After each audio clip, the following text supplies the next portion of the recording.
لا إله إلا الله محمد رسول. السلام عليكم ورحمة الله وبركاته.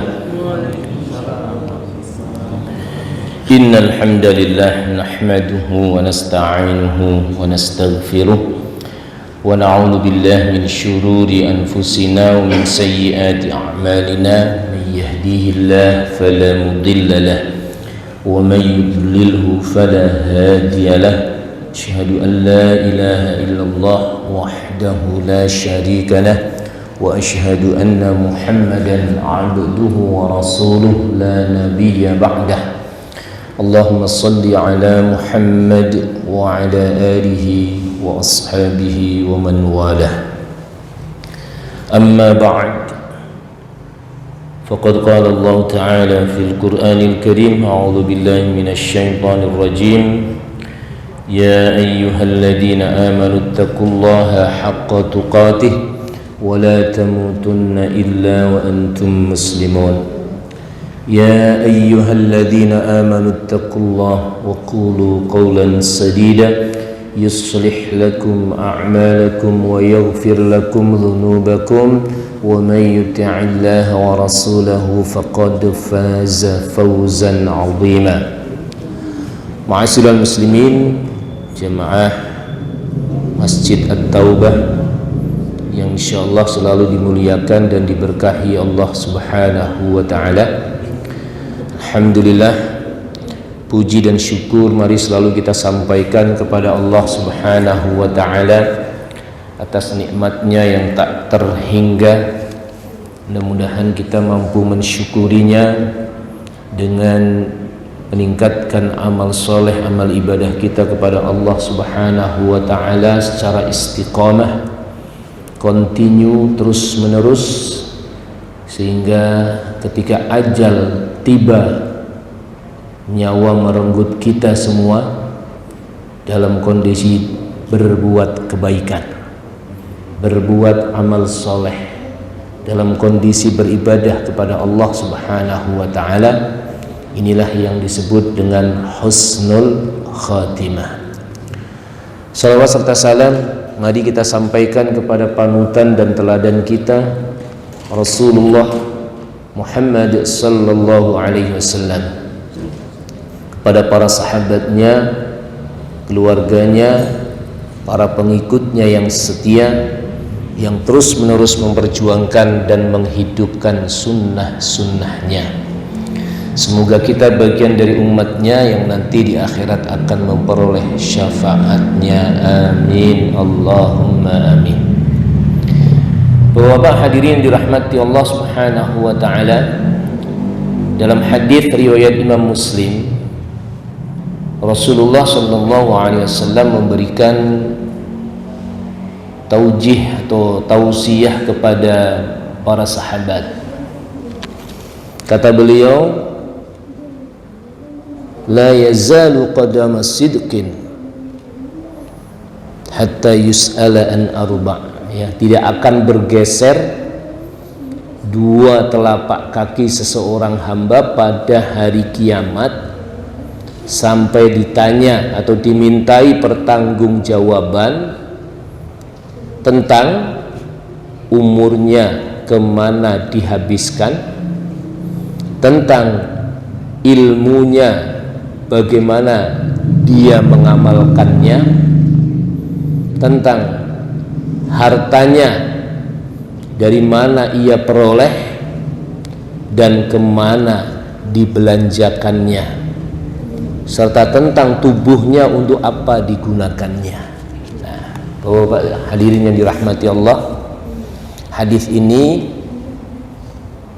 menjadi pemacu dan pemicu kita semua, ya, untuk waspada dalam kehidupan ini, karena semua yang kita jalani ada hisabnya di hadapan Allah Subhanahu wa ta'ala. Ya, tadi ada umur yang kita, ya, nikmati, yang Allah berikan kepada kita, digunakan untuk apa? Ya, setidaknya dari usia balik kita, katakanlah kalau baliknya itu 15 tahun, usia kita sekarang sudah 60 tahun, berarti 45 tahun akan dihisap oleh Allah, dimintai pertanggungjawabannya buat apa tuh. Nah, dan kemudian semua juga akan dimintai pertanggungjawabannya terkait dengan ilmu. Ya, nggak belajar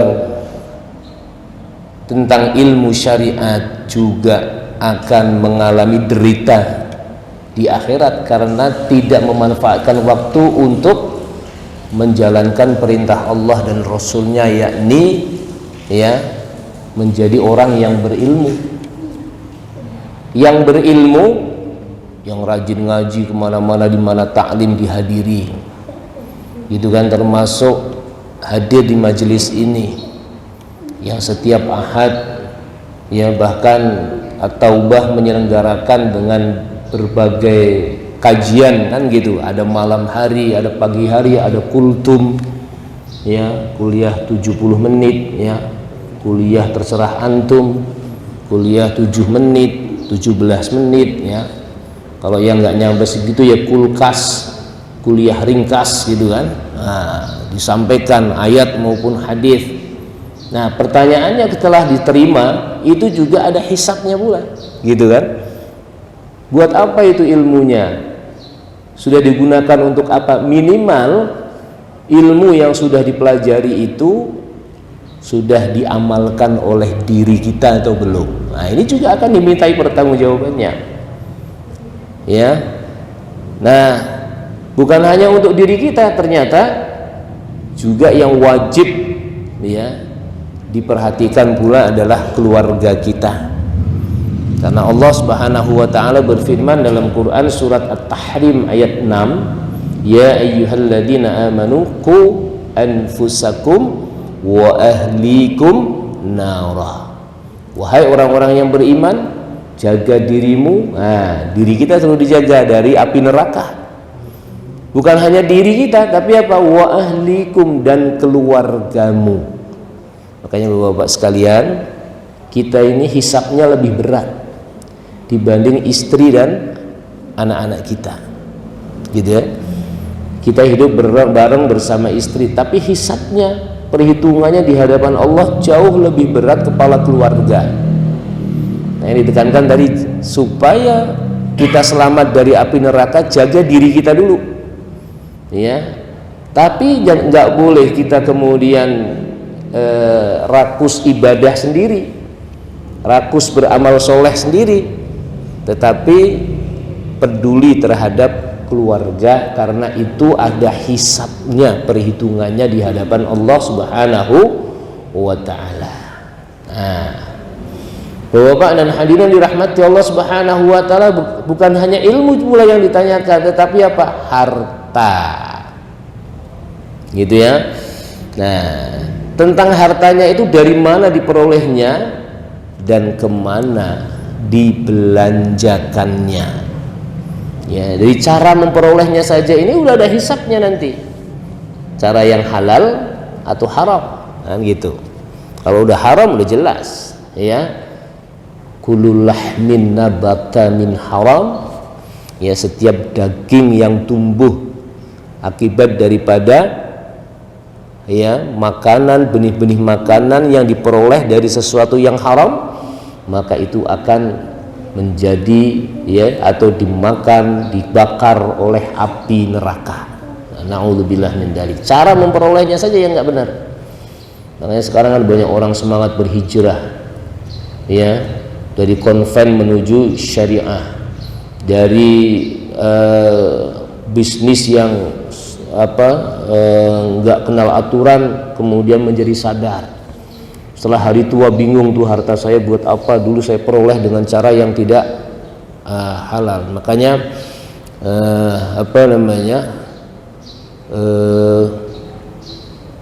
pralansia atau usia lansia itu banyak pula orang yang mengalami stres, gitu kan. stres mikirin dirinya sendiri ya, yang mulai ditinggal oleh anak-anaknya, ditinggal oleh istrinya yang sudah meninggal duluan, stres pula dengan apa yang sudah dilakukannya pada masa lampau dan kemudian meninggalnya bagaimana. Disinilah ya, maka Quran pun banyak memperhatikan pada usia-usia segitu. Termasuk salah satu yang membuat stres itu yang dulunya ya banyak menimbun harta yang banyak itu ya, ini mau buat apa, dosa saya terlalu banyak kemarin. Nah, Bapak dan Ibu yang kami hormati ya, selagi hayat di kandung badan, Allah Maha Pengasih Penyayang kepada kita semua. Yang dulu ya kita banyak berbuat dosa ya, tidak mengindahkan aturan-aturan Allah, syariat Allah banyak dilanggar ya, Allah tidak kejam kepada hamba-hambanya, tapi pengampunan Allah jauh lebih luas, rahmat Allah jauh lebih luas ya dibandingkan ya sifat penyiksanya. Makanya masih dikasih kesempatan. Kalau di akhir hayat itu masih mampu berbuat kebaikan, ini adalah tanda-tanda husnul khatimah. Nah, maka wajar kalau di masjid-masjid ya banyak usia-usia lanjut gitu kan ya, udah senior ya. Nah, Bapak dan Ibu yang kami hormati, tapi kalau sudah senior tetapi kemudian tidak peduli pula dengan persiapan kehidupan akhiratnya yang hisabnya itu lebih berat, nah ini yang bahaya ya. Beruntunglah kepada kita semua Bapak-bapak sekalian yang kemudian ya tongkrongannya sudah di dalam masjid gitu kan untuk beriktikaf ya, kemudian lo sholat 5 waktunya on time ya, kemudian ibadah-ibadah sunnahnya mulai dijalankan, dan ini mewarnai kehidupan kita. Masya Allah, kalau ini biasa dilakukan, insya Allah itu husnul khotimah akan diraih, dan kemudian dari pertaubatan yang sudah kita lakukan itu akan menghapus seluruh dosa-dosa masa lampau ya. Nah, harta yang ditinggalkan, harta yang kemudian masih dimiliki di hari tua, segera ya. Kalau anak-anak sudah tuntas semua, udah ini semua, mau buat apa? Kenapa? Karena itu semuanya nggak bisa dibawa ya. Gunakan untuk beramal soleh sebaik-baiknya, sebanyak-banyaknya. Nah, Bapak dan hadirin dirahmati Allah Subhanahu wa taala ya. Jadi dari mana diperoleh gitu kan? Yang tadi disebutkan itu akan dimintai pertanggungjawabannya. Dan yang terakhir terkait dengan harta ya, kemana dibelanjakannya. Nah, itu juga akan menjadi kisi-kisi pertanyaan Allah ya. Di yaumul hisab nanti itu kisi-kisinya adalah dibelanjakan untuk apa itu harta yang sudah diperolehnya. Nah, kalau banyak masjid ngasuh anak yatim ya kan, kemudian pokoknya untuk berbuat kebaikan dan amal soleh, insya Allah itu ya sesungguhnya yang kita tanam ya. Tapi kalau lagi-lagi kuliner, kemudian beli sana apa itu dan seterusnya, dari mall ke mall, dari tempat perbelanjaan ke tempat perbelanjaan dikumpulkan, itu semua ada hisabnya, dan kemudian ya di akhirat ini ya semua itu akan dimintai pertanggungjawabannya. Nah, yang terakhir di hadis ini adalah tentang tubuhnya, untuk apa digunakannya. Kita punya fisik yang sehat buat apa ya, kita punya tangan yang kuat buat apa, kita punya kaki yang kekar ya, langkahnya untuk kemana, semua itu juga akan dimintai pertanggungjawabannya di hadapan Allah Subhanahu wa ta'ala. Dari semua kisi-kisi pertanyaan yang kemudian menjadi pertanggungjawaban di yaumul hisab itu, Bapak dan Ibu yang kami hormati, salah satunya adalah harta ya. Kita males-malesan dibenci dalam Islam. Makanya doa yang dibimbingkan oleh Rasulullah ya, Allahumma inni a'udzubika minal hammi wal hazan wa a'udzubika minal ajzi wal kasal. Nah, minta kepada Allah berlindung dari sifat malas, gitu kan. Nah, kemudian banyak ayat-ayat Al-Quran yang menyeru kepada kita untuk bekerja keras, ya. Wa qul i'malu fasayarallahu a'malakum wa rasuluhu wal mu'minun. Kita suruh bekerja, ya, suruh bekerja. Bahkan keluarnya kita dari rumah dalam konteks mencari nafkah itu dalam catatan jihad fi sabilillah, selama pekerjaannya adalah pekerjaan yang halal dan kemudian dipergunakan untuk memenuhi kebutuhan keluarga. Nah, Bapak hadirin dirahmati Allah Subhanahu wa taala, infak yang terbaik yang dikeluarkan, yang dibelanjakannya yang terbaik adalah untuk keluarganya, ya, orang-orang terdekat di antara kita, ya, baru semakin tetangga yang jauh, lebih jauh lagi dan seterusnya. Nah, Bapak dan hadirin dirahmati Allah Subhanahu wa taala, ini semua dimotivasi.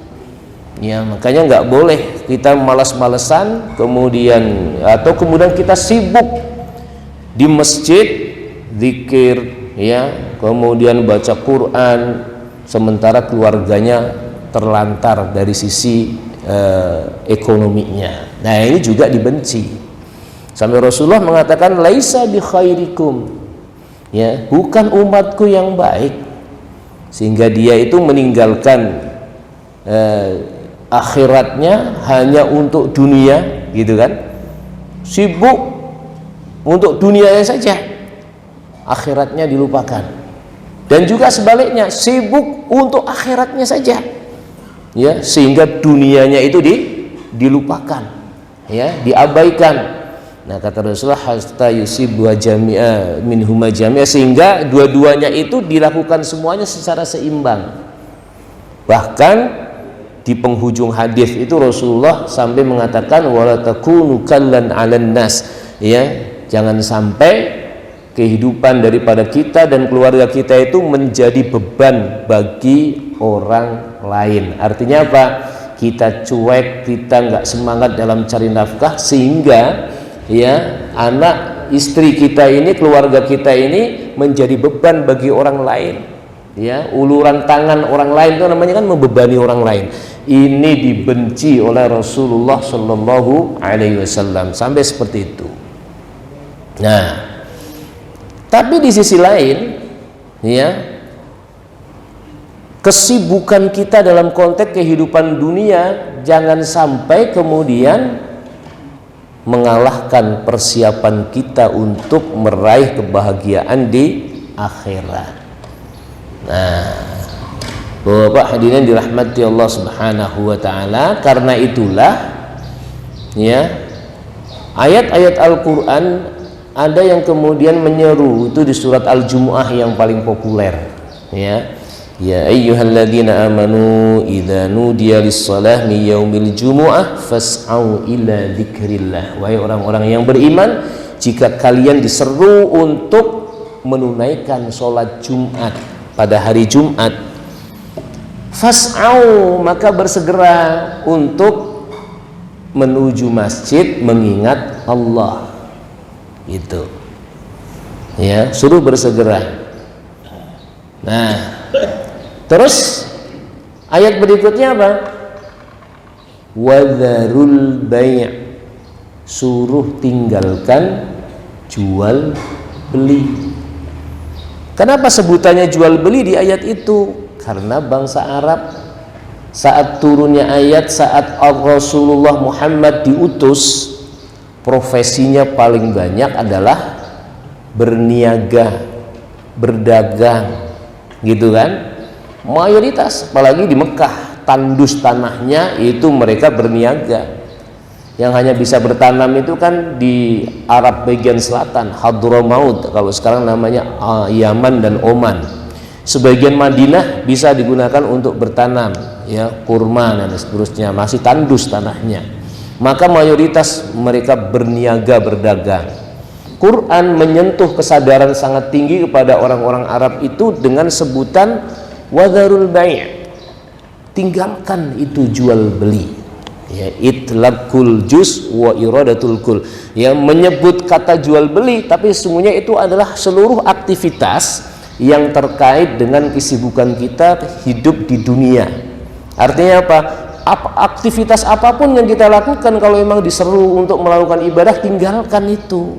Rapat skors gitu kan, yang lagi sibuk dengan permainannya berhenti, yang lagi sibuk kejar tayang, kejar target, apalagi di akhir bulan di kantor-kantor itu, berhenti dulu karena ini saatnya untuk beribadah kepada Allah. Nah, maka untuk mengingatkan hamba-hamba Allah untuk menegakkan sholat itu, panggilannya diawali dengan kalimat azan gitu kan, Allahu Akbar. Artinya apa tuh Pak? Allah Maha Besar. Yang Maha itu bahasa lain yang paling gitu kan. Berarti apa Allahu Akbar? Allah yang paling besar, Allah yang terbesar. Kalau Allah yang terbesar, maka yang harus dibesar-besarkan Allah. Ya, berarti yang lain lawannya besar, kecil. Gitu kan, rapat kecil. Ya, lagi sibuk berbisnis kecil itu kalau sudah dipenuhi panggilan Allah Subhanahu wa ta'ala. Makanya disunahkan ketika azan dikumandangkan itu sebagai panggilan. Kalau kita dipanggil, kita nyaut nggak Bapak dan Ibu? Nyaut ya. Pak Edi, ya Pak. Nah, kalau Pak Edi diem baik gimana? Wah, ini dia sombong semua. Nah, makanya dipanggil jawab. Makanya disunahkan untuk menjawab azan ya, supaya tersentuh hati kita. Allahu Akbar, Allahu Akbar. Jawab Allahu Akbar. Ya, bahkan dimotivasi oleh Rasulullah ketika orang menjawab adzan dan kemudian diakhiri dengan doa itu, ya, haqqat lahu syafaati. Dia akan berhak memperoleh syafaatku di hari akhirat. Ya, bukan hanya sekedar itu, maka kemudian itu akan menyentuh kesadaran kita, karena udah dipanggil ya terus bergerak. Ya, kalau dipanggil ya tapi diem baik di situ.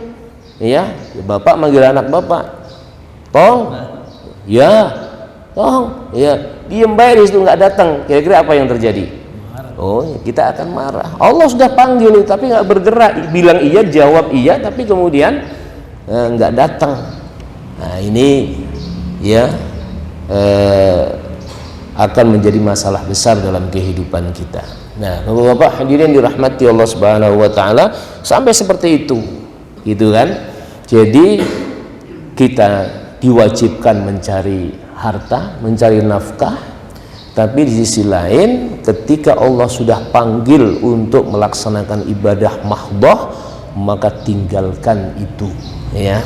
Semua kesibukan dunianya jangan sampai kemudian mengalahkan urusan untuk kehidupan di akhirat. Nah, di hadis tadi, harta yang telah diperoleh itu dibelanjakan untuk apa? Gitu kan? Nah, Bapak-bapak sekalian, ini akan dimintai pertanggungjawabannya pada aspek yang minimal, batas minimalnya ya, ada zakat di sana. Pada aspek yang tidak terbatas ada infak di sana. Ya. Nah, karena itulah zakat itu jangan sampai diabaikan. Infak itu akan menjadi sebuah motivasi, karena semua yang kita belanjakan itu nanti akan direspon, diapresiasi oleh Allah Subhanahu wa taala. Ya, ketika kita abaikan itu, maka kemudian sanksi-sanksinya begitu tegas. Nah, Bapak-bapak hadirin dirahmati Allah Subhanahu wa taala, ya, terkait dengan zakat. Zakat itu nama dari suatu hak Allah yang dikeluarkan seseorang kepada fakir miskin. Dinamakan zakat dikarenakan mengandung harapan untuk mendapatkan berkah, membersihkan dan memupuk jiwa dengan berbagai kebaikan. Makna zakat itu sendiri tumbuh. Jadi orang yang berzakat akan tumbuh hartanya. Ya. Makna yang kedua suci. Orang yang berzakat maka akan suci hartanya. karena ada hak untuk fakir miskin yang kita telan itu sesungguhnya kalau nggak dikeluarin. Pada akhirnya Allah akan cabut secara paksa. Ya, gimana secara paksanya? Ya mungkin motornya bisa hilang, rumahnya kebakar, ya, rukonya juga kebakar, itu bisa terjadi seperti itu. Ya, makanya jangan sampai hak-haknya orang-orang fakir miskin itu kita telan juga. Ya, dari harta semua yang kita miliki ada sebagian hak untuk mereka. Nah, gitu itu cari nafkah yang benar, ya, cari nafkah yang benar aja sudah ada hak untuk fakir miskin gitu kan. Gimana kalau kemudian cari nafkahnya yang nggak benar, para koruptor dan seterusnya, wah itu mengerikan hisabnya di hadapan Allah. Kemudian berkah, ya, makna zakat berkah. Apa arti berkah?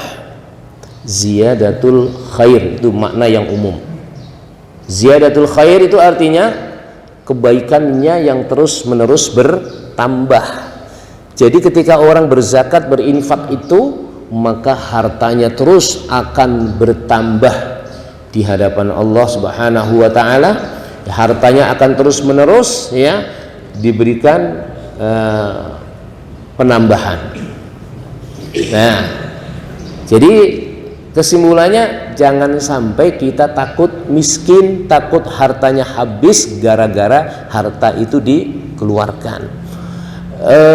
Tamfilnya atau perbandingannya begitu banyak, gitu kan ya. Ketika rumput itu potong, akan numbuh lagi.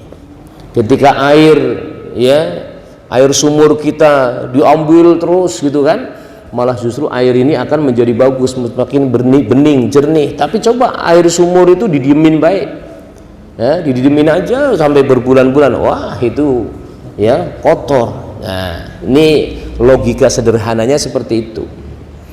Nah, berikutnya zakat merupakan salah satu dari 5 rukun Islam dan disebutkan secara, ya, beriringan dengan kata sholat, ya. Wa aqimus shalah wa atuz zakah. Ayat seperti ini banyak. Artinya apa? Kalau Bapak Ibu menganggap atau memahami bahwa sholat itu penting, kalau meninggalkan sholat merasa berdosa, sesungguhnya meninggalkan zakat juga sama, gitu. Dan kemudian, ya, kalau Islam itu diibaratkan sebagai sebuah bangunan, ya, pondasinya adalah syahadat, tiangnya adalah sholat, ya, ini belum jadi rumah, maka kemudian perlu yang namanya ventilasi, ya, udara dan seterusnya. Nah, inilah ibaratnya sebuah zakat. Maka ketika bapak-bapak dan ibu-ibu kemudian punya rumah nggak ada ventilasi, sirkulasi udara di dalamnya, ya, tidak bersih di dalamnya, tidak dicat, itu, ya, ibarat rumah ini rumah yang tidak membuat kita nyaman. Maka hidup kita pun nggak akan nyaman ketika kemudian kekayaan yang kita miliki, harta yang kita miliki itu hanya untuk memenuhi kebutuhan kita sendiri. Nah, maka ada hak buat fakir miskin yang harus dikeluarkan, gitu ya. Nah, kemudian dari hadis lain yang sangat penting dipahami adalah kata Rasulullah, engkau akan mendatangi suatu kaum dari golongan ahli kitab. Langkah awal yang mesti dilakukan hendaklah engkau menyeru mereka untuk mengakui bahwa tiada Tuhan selain Allah dan bahwa aku adalah utusan Allah. Jika mereka menerima, beritahu bahwa Allah Subhanahu wa ta'ala telah mewajibkan mereka supaya mengerjakan sholat 5 waktu dalam sehari semalam, dan kemudian jika dia telah menerima pula, mentaati, sampaikanlah bahwa Allah Subhanahu wa ta'ala telah mewajibkan zakat pada harta benda yang mereka, ya, dipungut dari orang-orang kaya, ya, dan diberikan kepada orang-orang miskin di antara mereka. Itu satu paket, syahadat, sholat, ya, kemudian zakat, puasa, haji, itu tidak bisa abaikan. Itu harus dipentingkan karena akan memperkuat pilar bangunan keislaman kita. Nah, kemudian hadis yang berikutnya, Allah Subhanahu wa ta'ala mewajibkan zakat pada harta orang-orang kaya dari kaum muslimin sejumlah yang dapat memberikan jaminan kepada orang-orang miskin di kalangan mereka. Nah, yang diwajibkan hanya orang-orang yang kaya. Yang artinya kaya di situ berkecukupan. Nah, nanti ada ketentuannya, gitu kan? Nah, beda dengan infak, ya. Orang infak itu berapapun penghasilannya, ketika dia berderma di jalan Allah itu hitungannya adalah infak.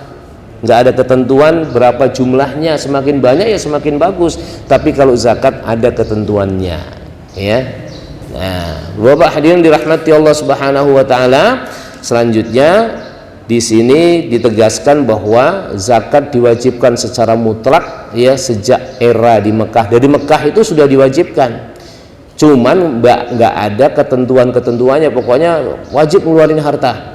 Ini pada masa awal perkembangan Islam, tidak dibatasi berapa besar harta yang diwajibkan dikeluarkan zakatnya, dan tidak pula jumlah yang harus dizakatkan. Semua itu diserahkan kepada kesadaran dan kemurahan hati kaum muslimin. Nah, setelah itu pada tahun kedua setelah hijrah, setelah Rasulullah hijrah ke Madinah, menurut keterangan yang masyhur, mulai ditetapkan besar dan jumlah tiap jenis harta yang harus dizakatkan. Nah, jadi dari awal Rasul ada di Mekah itu sudah, ya, wajibkan untuk berzakat. Cuman belum ada ketentuannya berapapun yang dikeluarkan. Nah, kemudian yang menarik lagi di sini, perintah untuk berzakat itu Allah sebut dalam surat At-Taubah ayat 103. Apa di sana? Khudh min amwalihim shadaqatan tutahhiruhum wa tuzakkihim biha. Ya, khudh bahasanya ambillah. Suruh ngambil gitu kan. Bukan sekedar dihimbau, yo zakat, bukan, diambil. Kalau diambil berarti bahasanya apa di sana? Rasul membuat SK gitu kan. Kemudian memerintahkan petugas khusus yang datang dari rumah ke rumah muslim, kemudian untuk mengambil zakatnya. Seperti itu, ya. Kalau di kita Indonesia ini karena bukan negara Islam, yang diberlakukan begitu ya ini pajak, gitu kan. Nah, pajak. Cuman pajak peruntukannya kan lebih luas. Belum lagi korupsinya lebih besar juga di situ. Gitu kan? Makanya jumlah zakat yang masuk tidak berbanding dengan kesejahteraan rakyat yang dinikmati. Kenapa? Karena ada tata kelola yang kemudian salah, mereka-mereka yang mengelola tidak bermoral, gitu kan, mereka-mereka yang mengambil kebijakan tidak berakhlak, ya, sampai dari mulai kasus Gayus yang kemudian terungkap, ya, kemudian sampai sekarang yang gaji pegawai-pegawai pajak itu ternyata begitu luar biasa, apalagi direkturnya kan begitu, ya. Nah, Bapak hadirin yang dirahmati Allah Subhanahu wa taala, nah itu, ya. Nah, zakat itu mestinya juga dimanage seperti kita negeri ini itu memanage yang namanya pajak, gitu. Nah, baru ini, karena ini menjadi tulang punggung, ya, perekonomian umat yang kemudian akan membuat Islam itu berjaya. Terakhir, ya, betapa pentingnya zakat. Ketika Rasulullah meninggal dunia, ada 3 separatis yang kuat yang ingin menggoyang Islam. Biasa pemimpinnya turun, gerakan separatis muncul. Apa tuh gerakan separatis yang muncul? Satu kelompok nabi palsu, yang mengaku dirinya sebagai nabi palsu, nabi setelah Muhammad meninggal. Kemudian yang kedua, ya, kelompok kaum murtad. Muhammad sudah meninggal, kita keluar aja dari Islam. Ada gerakan itu seperti itu. Nah, gerakan separatis yang ketiga adalah, ya, orang-orang yang ingkar bayar zakat. Muhammadnya sudah meninggal dunia, maka zakat nggak perlu lagi. Ini 3 ini. Apa yang dilakukan oleh Abu Bakar As-Siddiq, ya? Abu Bakar itu orangnya lembut, Bapak. Beda dengan Umar. Jawara. Abu Bakar kurus, ya, kemudian lembut orangnya. Itu. Tapi begitu menghadapi 3 separatis ini, apa itu? Yang nggak disangka, perangi. Diperangi itu oleh Abu Bakar As-Siddiq, karena memang tantangan yang dihadapi 2. internal yang muncul ketiga gerakan separatis, kemudian di luar itu ada tentara Persia yang juga akan mengancam keberadaan Islam di Mekah dan Madinah. Akhirnya apa? Udah, supaya ini nggak berkembang, perangi. Sampai ini orang yang ingkar membayar zakat itu diperangi oleh pasukan Abu Bakar As-Siddiq, ya. Nah, ini artinya apa? Jangan sampai ada di kalangan umat Islam orang yang kemudian cuek terhadap persoalan zakat, sampai-sampai sampai-sampai Abu Bakar As-Siddiq tadi yang memerangi orang-orang yang menentang, ya, dengan apa yang sudah ditanamkan dan diwajibkan oleh Quran dan Sunnah melalui Rasulullah Sallallahu Alaihi Wasallam. Terpenting lagi di awal tadi, semua ada perhitungannya, semua ada hisabnya, ya. Banyak orang yang kemudian, ya, terhadang memasuk surga Allah Subhanahu wa taala sebagai orang ahli ibadah, tetapi dalam konteks, ya, harta yang ia miliki, kekayaan yang ia miliki karena tidak sesuai dengan apa yang dikehendaki dalam Al-Quran dan hadis, sehingga dia terpuruk di akhiratnya, terseok-seok di akhiratnya, akhirnya memasuki neraka terlebih dahulu. Na'udzubillah min dzalik. Wallahu a'lam bishawab. Ini sebagai pengantar di episode pertama terkait dengan zakat. Nanti pertemuan berikutnya kita masuk pada ancaman, ya, dalam Al-Quran dan hadis yang begitu keras terhadap orang-orang yang ingkar membayar zakat, dan kemudian aspek-aspek yang lainnya kita akan kaji lebih dalam. Wallahu a'lam bishawab. Ya, langsung kalau ada pertanyaan. Kalau yang sekarang banyak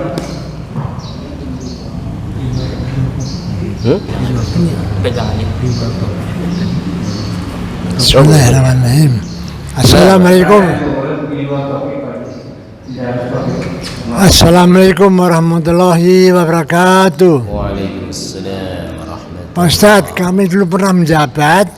Karena menjabat kan kita ada proyek, kita kasih kepada suatu perusahaan, dia ada ucapan rasa terima kasih, amplop lah isinya, amplop ada uangnya.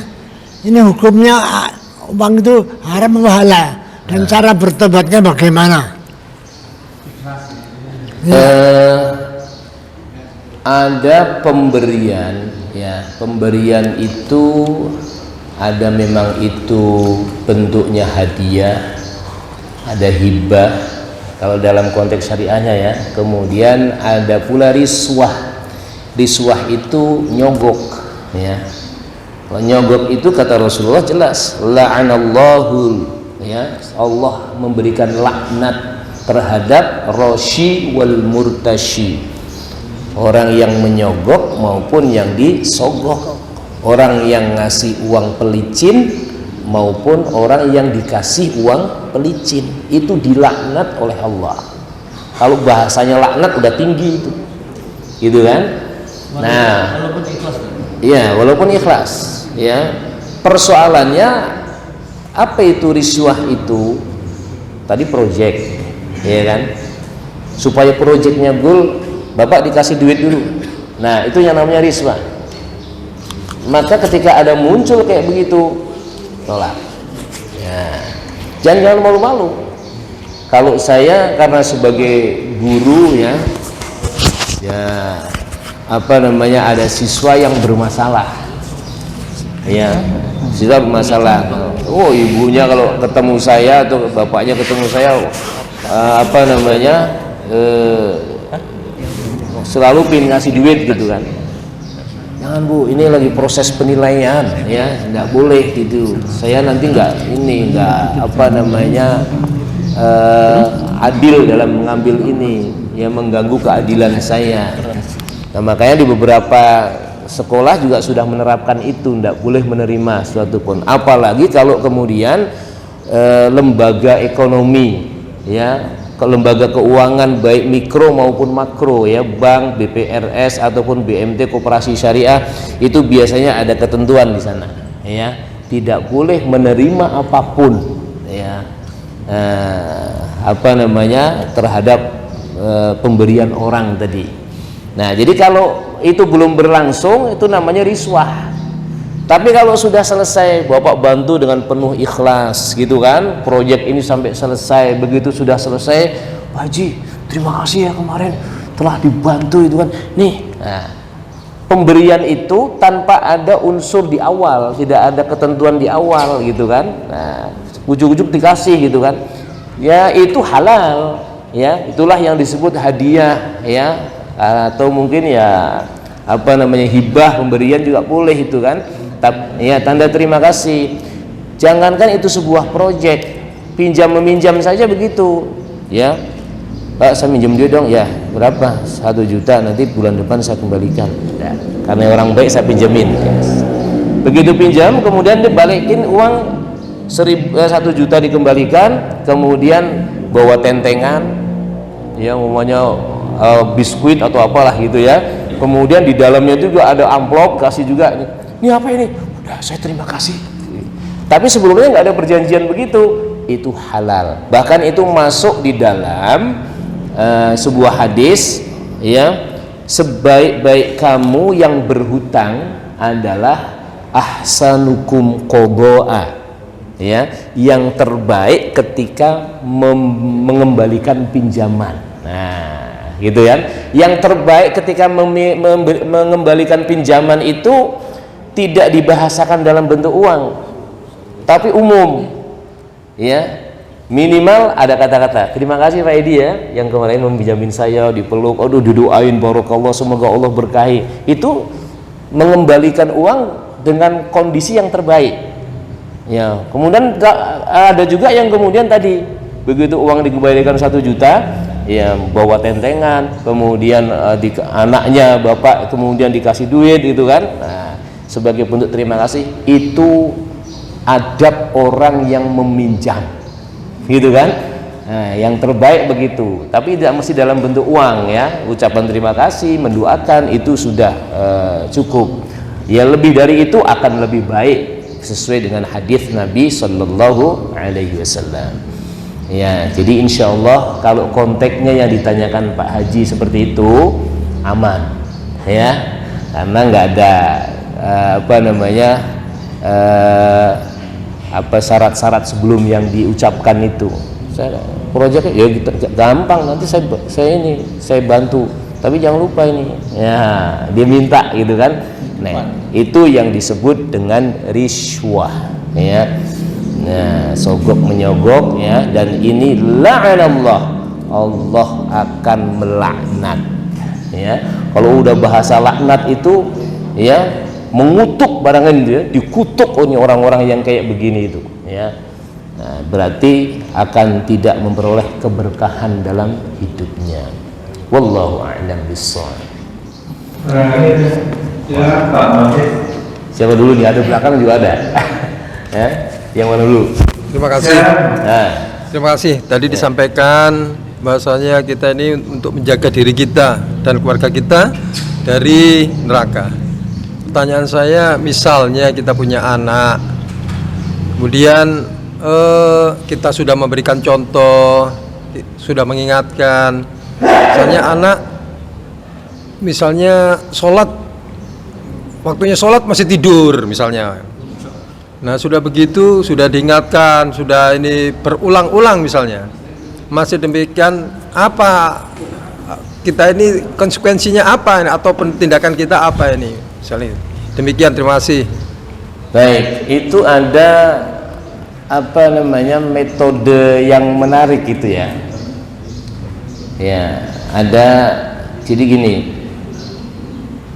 ketika rumah bapak kebakar gitu kan, pas kamar anak bapak itu tidur itu juga kena apinya, kira-kira apa yang akan bapak lakukan? Wah, anak itu akan diambil, digendong, diangkat kan gitu kan? Kalau kecil Gitu kan? Nah, kalau kecil gitu kan. Kalaupun toh anaknya nggak kecil, remaja, dewasa, pasti akan ditarik kan gitu kan. Nah, jadi untuk urusan kebakar di dunia itu sudah kayak begitu. Tapi kemudian untuk urusan kebakar di akhirat itu jangan sampai kemudian seperti ya mestinya lebih dari itu kan gitu kan. Nah itu satu, ada sebuah apa namanya terapis ya untuk orang-orang yang bapak-bapak ataupun orang tua yang nggak peduli dengan urusan akhirat anak. Ya untuk urusan kebakarnya di dunia udah kayak begitu gitu kan, tapi kemudian kebakar di akhirat itu nggak dipikirin. Ini bahaya. Nah makanya ini yang akan kena siapa? Tentu adalah bapaknya terlebih dahulu, karena tadi saya bilang bahwa hisabnya kepala keluarga itu jauh lebih berat dibandingkan istri dan anak-anaknya. Kalau istri mikirin diri sendiri udah ya, anak mikirin diri sendiri kan gitu. Bapaknya itu harus mikirin bagaimana istrinya, bagaimana anaknya. Bapaknya udah lulus nih dari semua pertanyaan hisab dari Allah Subhanahu wa taala, ternyata istrinya nggak ahli sholat, kena juga itu. Ya, istrinya sudah lulus, kemudian anaknya gitu. Makanya kalau saya bangunkan anak ya, saya metodenya karena udah tahu anak remaja itu tidurnya memang ngebu gitu, bahasa orang sananya gitu kan. Ya, saya sholat tahajud di sampingnya. Assalamualaikum warahmatullahi wabarakatuh. Ayo bangun. Yuk tunggu deh. Ya, nambah lagi sholat lagi. Nah, Assalamualaikum warahmatullahi wabarakatuh. Ayo bangun gitu kan. Ya, pada akhirnya ya karena prosesnya udah lama begitu ya, jelang subuh itu udah bangun. Ya, kalau susah bangun ya biasa apa namanya tausiah singkat gitu kan. Ayo, kasihan ayah nanti di akhirat nanti. Ya, biar hisab ayah ini mudah di hadapan Allah. Ayo, jadi ahli sholat semua. Ya, alhamdulillah. Kalau yang masih kecil dulu saya gendong Pak. Ya, lagi tidur tuh saya gendong. Ya kemana? Ke masjid, gitu kan? Ya, wudu di apa namanya tempat wudu masjid itu udah wudu situ. Saya tungguin gitu kan. Nah, memang bapaknya harus bangunnya jauh sebelumnya. Ya udah fresh dulu gitu kan. Tapi kalau sama-sama ngepas ya susah gitu kan. Iya. Nah, satu sisi harus berjamaah, sisi lain harus anak menjadi prioritas pula kan gitu.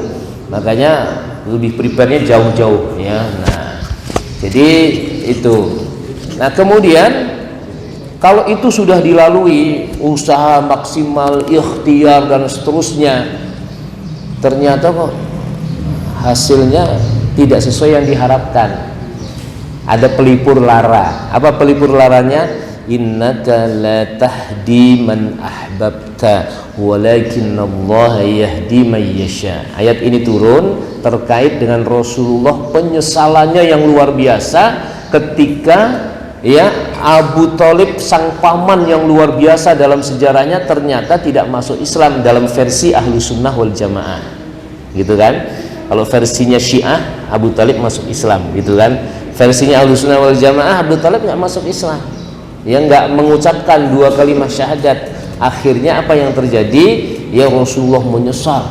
Turun ayat ini. Sesungguhnya engkau itu bukan kapasitas sebagai pemberi petunjuk. Walakin Allah yahdi man yasha. Ya, petunjuk itu berasal dari Allah. Nah, kemudian pelipur lara yang kedua, jangankan sekualitas saya. Ya Pak Edi, Pak Haji Sugiarto ya, atau Bapak kan gitu kan ya, sekualitas yang namanya Nabi Nuh saja, Nabi Nuh ya itu anaknya juga ada yang membangkang. Tapi ini bahasa terakhir itu jangan dijadikan bahasa awal ya, belum berjuang udah ngomong Nabi Nuh aja anaknya. Nah itu nggak bener ya, terus saja. Nah, maka saran saya terus beristighfar dan terus kemudian memohon kepada Allah, ya Allah saya gagal menjadi abi, menjadi bapak, anak saya ternyata belum bisa ahli sholat, ya Allah ampuni segala dosaku ya Allah, dan kemudian tunjukkan anak kami ini ke jalanmu yang benar. Barangkali dengan cara doa kemudian Allah akan memberikan kemudahan ya. Jadi terus itu, jadi jangan sudah memakai konsepnya Nabi yang terjadi pada Nabi Nuh tadi kemudian nggak berjuang lagi. Berjuang minimal istighfar ya, dan kemudian yang kedua mendoakan kepada anak ya, tetap ya. Terus kalau saya sekarang karena teknologi melalui chat ya, yo jangan lupa ya besok sholat subuh berjamaah, kasih hadis-hadis yang motivasi untuk beribadah ya. alhamdulillah ya, walaupun belum sesuai dengan harapan ya, sudah mulailah untuk persoalan sholat sangat diperhatikan. Silakan Pak yang berikutnya. Silakan. Assalamualaikum warahmatullahi wabarakatuh. Waalaikumsalam warahmatullahi wabarakatuh. Ustadz, saya mau untuk koreksi tentang riba, hukum riba. Nah, kalau untuk riba itu kan, kalau kita untuk pinjam meminjam bank konvensional itu kan udah pasti haram. Cuma permasalahannya adalah kita melihat untuk saudara yang untuk membantu. Ya, artinya membantunya itu kita dalam untuk segi tenaga, uang tidak ada. Nah, tapi dengan jaminan sertifikat rumah untuk membantu dia gitu. Nah, tapi kita tidak mengambil keuntungan di situ, tapi sifatnya membantu untuk menyerahkan sertifikat rumah itu untuk membantu dia untuk meminjam gitu. Itu urusannya dia lah. Nah, itu gimana koreksinya tentang hukum riba, Ustadz? Oh iya. Nah, demikian. Assalamualaikum warahmatullahi wabarakatuh. Assalamualaikum warahmatullahi wabarakatuh. Ya, mungkin ini yang terjadi biasanya begini. Dia nggak bisa bantu, tapi dia mau pembiayaan atau pinjemlah ke bank gitu kan. Bank menuntut sebuah jaminan, dan jaminan itu di dalam Islam bukan sesuatu yang dilarang. Ya, itu nanti di Al-Baqarah sebelum akhir itu ya, boleh ya, dalam konteks kenyamanan dalam hutang piutang itu memberikan sebuah jaminan gitu kan. Cuman jelas jaminan itu bukan dimiliki, tapi dikuasai sampai kemudian proses transaksinya selesai.